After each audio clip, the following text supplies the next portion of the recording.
Hardware Shipbreakers gains new development support. New Everquest Next landmark details arrive at Pax Prime. Battleforge gets the axe. Marvel Heroes undergoes a major revamp, and more on this week's episode of Free-to-Play Weekly.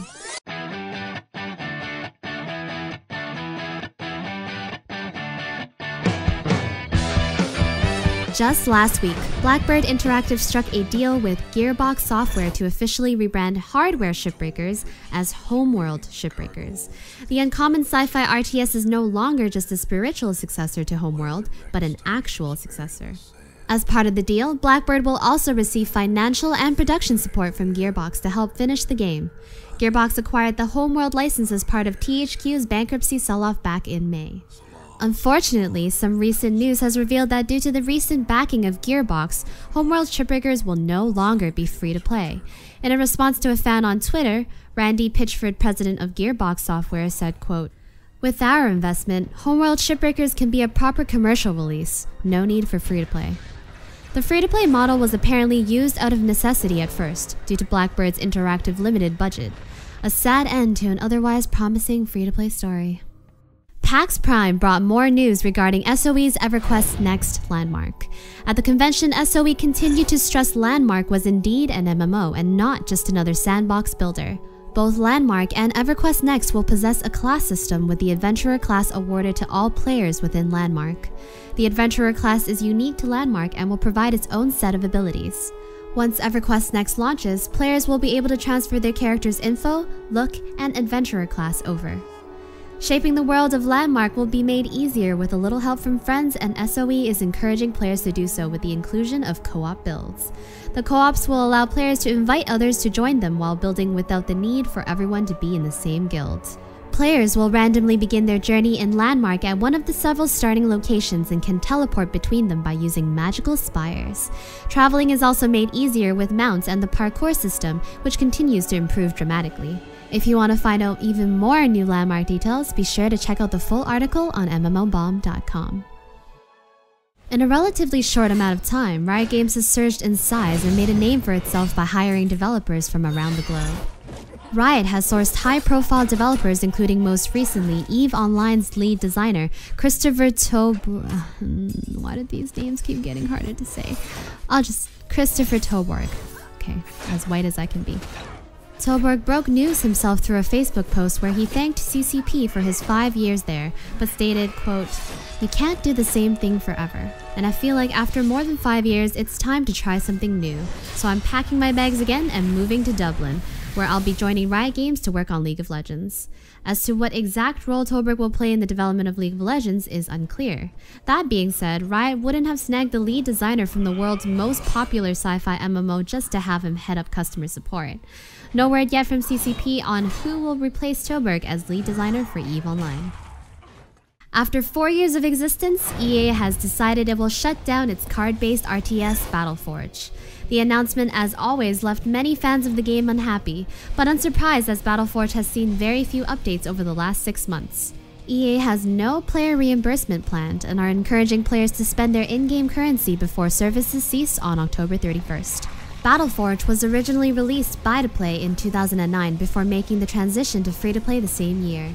The transition to free-to-play made Battleforge one of the first AAA Western titles to go free-to-play. Hawken, the first-person mech shooter from Adhesive Games, is about to undergo its largest innovation yet in the upcoming Ascension update. The update contains everything from revamped tuning modifications to a new offline mode and a complete rebalancing of all existing mech classes. A major complaint addressed in Ascension deals with how players gain XP and unlock upgrades. Players will now be able to progress continuously regardless of what mech they are currently using. To do this, players can opt to spend overflow XP they earn in a max level mech on another mech of choice. By leveling up both the pilot level and mech rank, players can now unlock new mechs, unique cosmetic upgrades, and additional tuning options. The mechs earned by leveling up are provided to the player for free and can be customized like all other purchased mechs. The patch even adds support for the Oculus Rift in case you are one of those lucky enough to own one. The update was originally supposed to go live on September 5th, but will now go live sometime this week. The newest update for Marvel Heroes brings some of the biggest changes to date for the action RPG.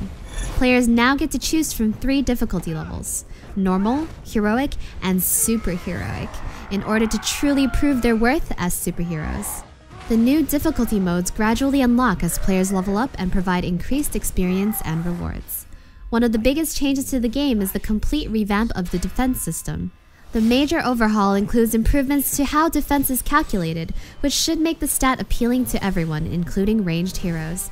Additionally, the changes will prevent heroes from being locked into specific roles. If that's not enough, the new hero Emma Frost has joined the fray. Aw yeah. Bringing with her telepathic powers and diamond form. Ever wanted to enslave any enemy with a cognitive mind as a pet? Now you can. T-Rex anyone? Update 1.2 also added new relic and unique item types, with relics boosting hero stats up to a maximum of 999. The new powerful unique items are said to be extremely rare, can be slotted in any of the 5 basic item slots, and add various abilities. And finally, Gazillion has addressed hundreds of small performance issues that have afflicted players for quite some time now. Players interested in checking out Update 1.2 can do so now. And the game of the week is Forge. Forge is a third-person brawler developed by Dark Veil Games. The game emphasizes players' skill over level, with combat revolving around being able to quickly traverse arenas while freely aiming abilities at enemies. In Forge, players choose from one of 7 unique classes to defeat their enemies in battle. Classes range from the stealthy assassin to the magic-wielding pyromancer and the gadgeteer tinker. Each class is highly specialized and possesses an easy-to-learn, hard-to-master learning curve. Since Forge isn't an MMO, players can freely swap between classes during a match without losing any progress. Forge offers 3 main modes: Team Deathmatch, Capture the Relic, and King of the Hill. Each mode delivers fast-paced combat in environments designed for high mobility. The inclusion of wall jumping and positional abilities allow for access to enemies and allies alike using unconventional paths. While Forge doesn't feature a traditional leveling system, players can make small changes to each class in order to slightly change their specialization. Every change made to a class has both a pro and a con. Players can, for example, cause an ability to do slightly more damage at the cost of a longer cooldown, or passively increase their armor at the cost of movement speed. So if you're looking for a skill-based PvP, a variety of unique classes, and a fast-paced gameplay, then be sure to check out Forge. That is going to be all on this week's episode of Free to Play Weekly. Don't forget to like, subscribe, and leave a comment in the comment section below. And be sure to head over to MMOBomb.com for more free to play action. Until next time, Natsumii out.